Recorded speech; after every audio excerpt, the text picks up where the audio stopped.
Opa. É real, não é fake, confirmado pela Ascom. O Felipe já tá com o documento aqui em tela, em primeira mão, você que acompanha a BMC News. Vamos lá, estamos com o arcabouço fiscal plano confirmado agora pelo Ministério da Economia. Vamos lá, Felipe. Pois é, Paula, tô dando uma olhada no documento aqui, inclusive compartilhado na tela, para todo mundo ver, né, para todo mundo olhar aqui esse arcabouço fiscal, o documento do arcabouço fiscal, como estava falando, né? É uma apresentação, são 12 páginas, algumas explicando aqui, política fiscal da União, desde 1997 até 2010, porcentagem ao ano. De 2003 a 2010, a receita líquida da União atingiu 18,7% do produto interno bruto, em média, por ano, bem acima dos 17% do PIB projetados na lei orçamentária de 2023. Aí aqui, nesse projeto, apresenta também que no mesmo período, o resultado primário médio ao ano foi superior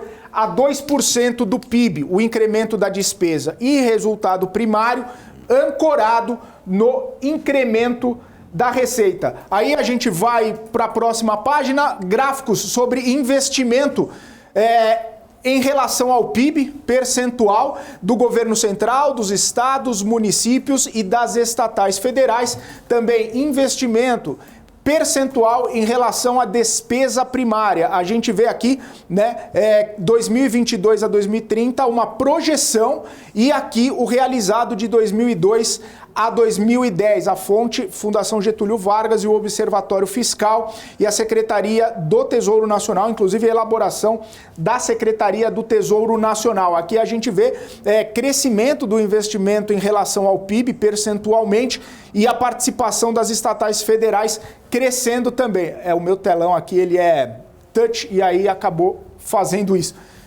Não quero girar a apresentação, eu quero continuar ela do jeito que ela é, por gentileza. Bom, e aí depois disso, né, depois dessa situação em relação a investimentos, eu passo para o próximo slide aqui, composição do ato de redução da inflação. Né? E também tem gráficos aqui referentes ao aumento dos impostos, detalhamento da redução do déficit pelo IRA, né, que é esse aí, ato de redução da inflação.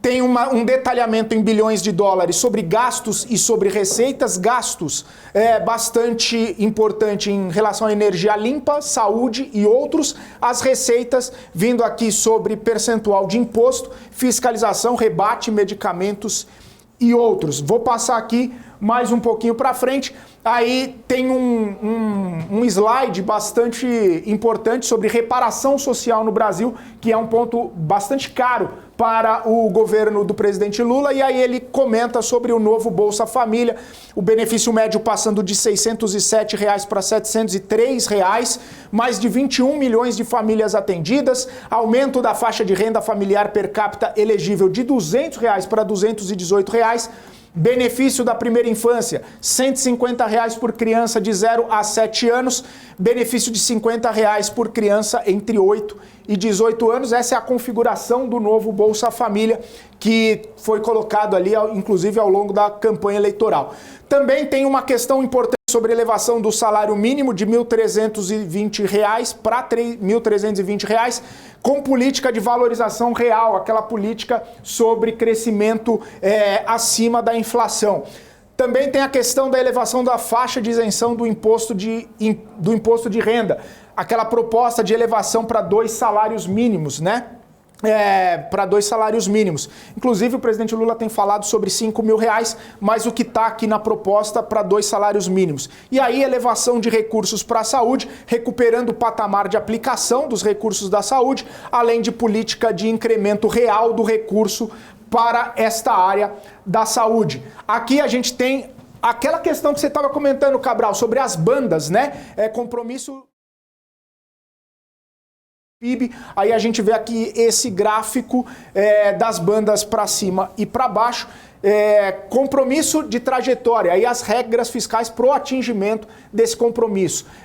Compromisso de trajetória de primário até 2026, com meta e banda de variação tolerável. O atual teto de gastos passa a ter uma banda com crescimento real da despesa primária entre 0,6% até 2,5% ao ano, um mecanismo anticíclico com Fundeb, piso da enfermagem, excluídos dos limites dessas regras constitucionais já existentes. Tem um outro ponto também sobre crescimento anual dentro da faixa de crescimento da despesa, limitado a 70% da variação da receita primária dos últimos 12 meses. Variação da receita primária dos últimos 12 meses.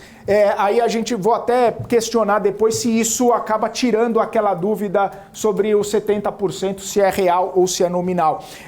Tem o resultado primário acima do teto da banda e isso permite a utilização do excedente para investimentos. O quinto tópico, se os esforços do governo de aumento de receitas e redução de despesas resultarem em primário abaixo da banda, obriga a redução do crescimento de despesas para 50% do crescimento da receita no exercício seguinte. Investimentos possuem piso, tá? Esse quinto tópico aqui é importante, que é aquela situação, né? 70% da despesa, né? 70% da receita, e aí se isso acabar ultrapassando em algum momento, né, esse percentual, no ano seguinte, é obrigatório baixar a despesa para 50% do crescimento para não ter uma extrapolação das despesas.